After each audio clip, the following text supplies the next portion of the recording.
Hello and welcome back to the first day of school. This is Saxon Math, 6th grade. We're going to start with lesson 1 today. All you need to know is adding and subtracting whole numbers, some money. We're going to look at some fact families in this part, but let's just start right off with this. 3 plus 5 is the same as 5 plus 3.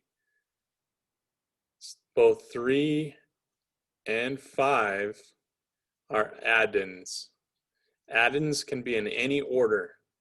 This is called the commutative property of addition.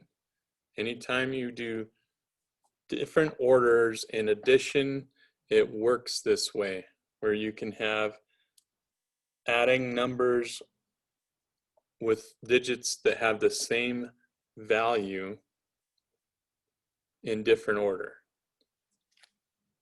So let's look at example 1. If we have 345 plus 67, what do we need to remember in this? We're going to add the ones with the ones.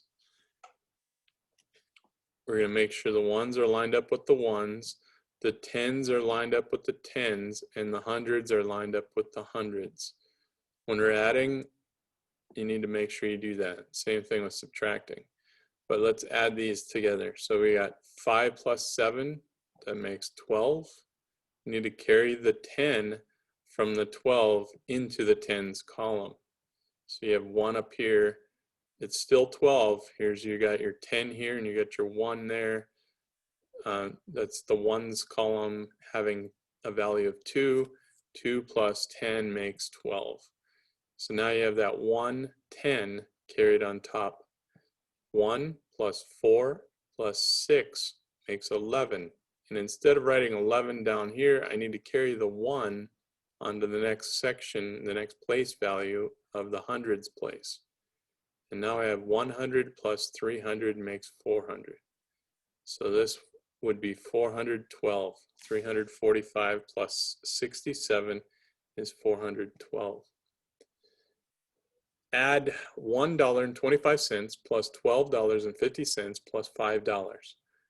When you're adding decimals, you need to make sure the decimals are lined up. In this case, you have 5 plus 0 plus 0. This in itself, this little 5 plus 0 plus 0 refers to the identity property of addition, in that anytime you add a 0 to any number, you're going to end up with that original number. So if one of the two addends is 0, like 5 plus 0, that's going to end up being 5.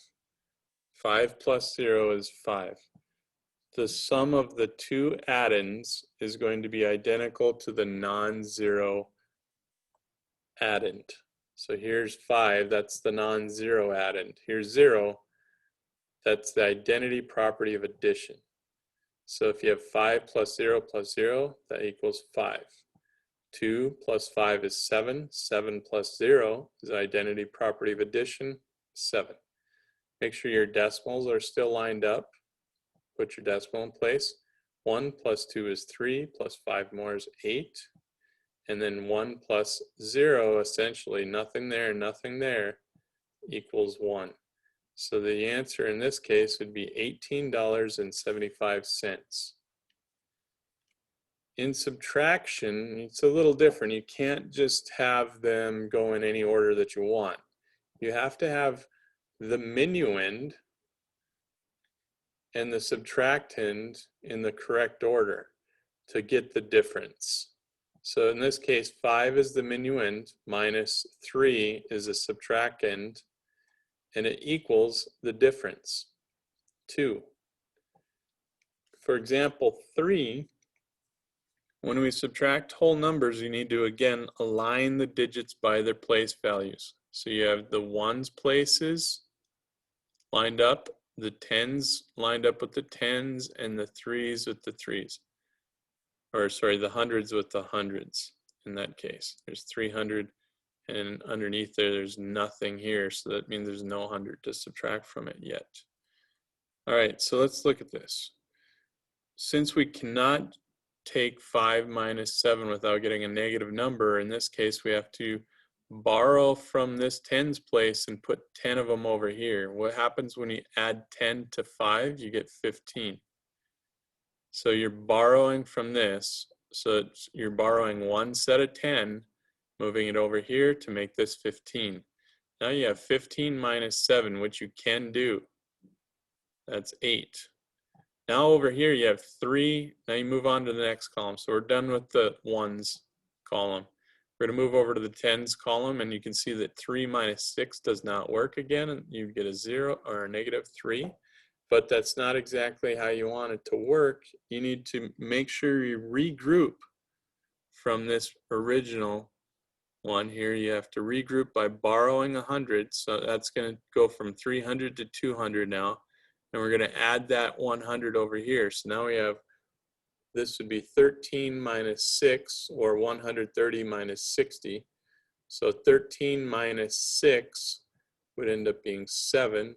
And now you can take 2 minus 0, nothing down here, and get 2.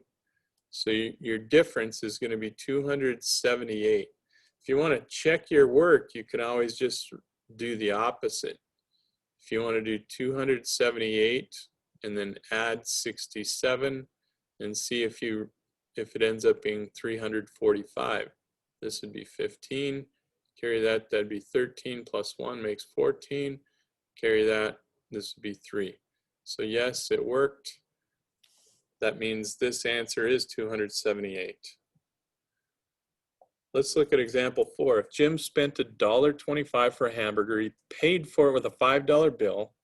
Find out how much change he should get back by subtracting $1.25 from that $5 bill. So here's what we need to start with. $5, and then I'm going to subtract $1.25. What am I doing here? Well, I'm making sure that I line up decimals. I know that the decimal will be right after that 5, and I'm going to throw in a couple zeros here because I know $5 has no change following it. So it's $5 minus $1.25. So now I need to borrow, because in this case, when we subtract, you need to make sure the amount, we've got this larger amount on top. You need to make sure that the decimal points are lined up, and then we're going to make sure that we borrow. In this case, we're going to have to borrow from, to make this one 10, we're going to have to borrow from this one. And in order for this one to happen, we actually had to borrow from here as well. We borrowed from here, but then we had to borrow 1. It would have been 10 here, but then we have to borrow 1 from it as well, which makes it 9 now, to put 1 over here. So you borrow at 100, and you put 100 in here, but then you had to borrow a 10, which makes it 90 now, and you had to put it into here. So that's why you have 10 in this ones column now, and you have 10 minus 5 equals 5. 9 minus 2 equals 7. Decimal lines up perfectly fine, and 4 minus 1 is 3. So he should get $3.75. And if you want to double check your work or make sure it is accurate, you just add $3.75 plus the $1.25. See if you get the $5 that you had initially. And it looks like that's going to be the case. So yes, my answer is correct. All right, let's look at example 5 here. But before we do, let's review what a fact family is. In addition and subtraction, those are both inverse operations. So here's addition, here's subtraction. That's an inverse operation. Addition is the inverse of subtraction, and subtraction is the inverse of addition. You can undo addition by subtracting one addend from the sum. So 3 numbers that form an addition fact also form a subtraction fact. So for example, you have 4 plus 5 equals 9. That can also be 9 minus 4 equals 5. It can create a fact, subtraction fact. If you have 5 plus 4 equals 9, you could have 9 minus 5 equaling 4. All four of these are considered a fact family. This is a fact family using the numbers 4, 5, and 9. So in this case, we need to rearrange the numbers in this addition fact to form another addition fact and two subtraction problems. So here's the other addition fact. We could have 14 starting it out plus 11 instead of 11 plus 14 equaling 25. And then you've got your other addition fact. Now to do the subtraction fact, you need to start with 25, which is the sum of those, equals, let's do 14, sorry, let me go back. I was thinking in terms of that. So if 25 is the sum minus 14 equals 11. And then you can also have 25 minus the other number, 11, which equals 14. So here's your fact family with your two addition problems and your two subtraction problems. Let's look at example 6. Rearrange these numbers in the subtraction fact to form another subtraction fact and then two addition facts. So what is 11 minus 6? Well, that's 5. We can also have 11 minus 5 equaling 6. And we can have, in this case, we could have 5 plus 6 equaling 11. So that's an addition fact. And we could have the opposite of that, starting with 6 instead of 5. 6 plus 5 also equals 11. So here's two subtraction problems and two addition problems. So all four of these facts make up part of a fact family. All right, let's see how well you understood that. Go ahead and answer these questions. Let's start with this. 3,675 plus 426 plus 1,357.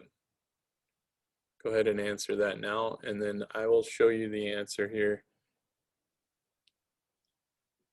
All right, for A, I would start with 3,675 plus 426 plus 1,357. And actually, I don't like that 4 like that. I like 4s. This is how I like my 4s. So if I'm going to add those, I need the 1s to start. So I've got 13 plus 5, that makes 18. This would be 8, 10, that would be 15. This would be 10 plus 3 would be 13. I'm going to carry the 1. Oh, and I forgot that I had to carry. I have to go back and make sure I carried 15 here because this was 15, so I got to make sure I carry that. And I have 10 plus 3, that makes 14. And then I have to add 1 plus 3 plus 1 makes 5. So the first one, A, should be 5,458. Good job if you got that. Go ahead and answer B now. All right, for B,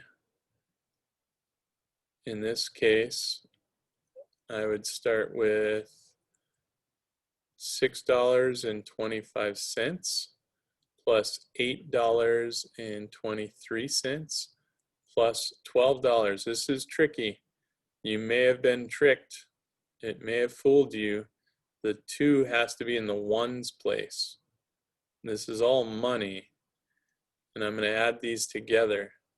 But I need to make sure the decimals are lined up and that the ones are added with the ones, the pennies are with the pennies, the dimes are with the dimes, the ones with the ones, and the tens place with the tens place. So now I have 5 plus 3 plus nothing makes 8. 2 plus 2 is 4. There's nothing there. Decimal goes right below. And this is 8 plus 2 is 10, plus 6 makes 16. Need to carry the ones, and that would be $26.48. Okay, let's try letter C now. 5,374 minus 168.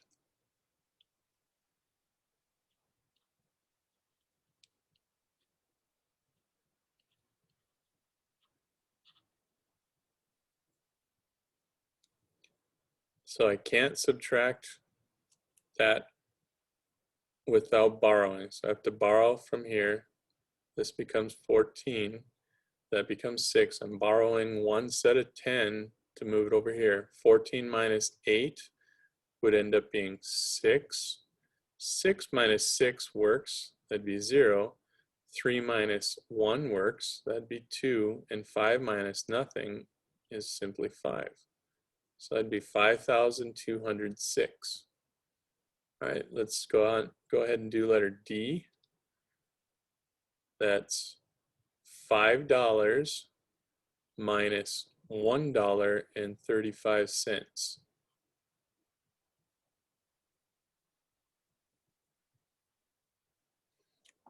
First of all, I need to borrow again. So I'm going to borrow from here. I'm going to make that 4. This becomes 9 because I'm also borrowing from it technically. And this becomes 10. This would be 10 minus 5, which is, in this case, 5. 9 minus 3 is 6. Decimal comes straight down. 4 minus 1 is 3. The answer should be $3.65.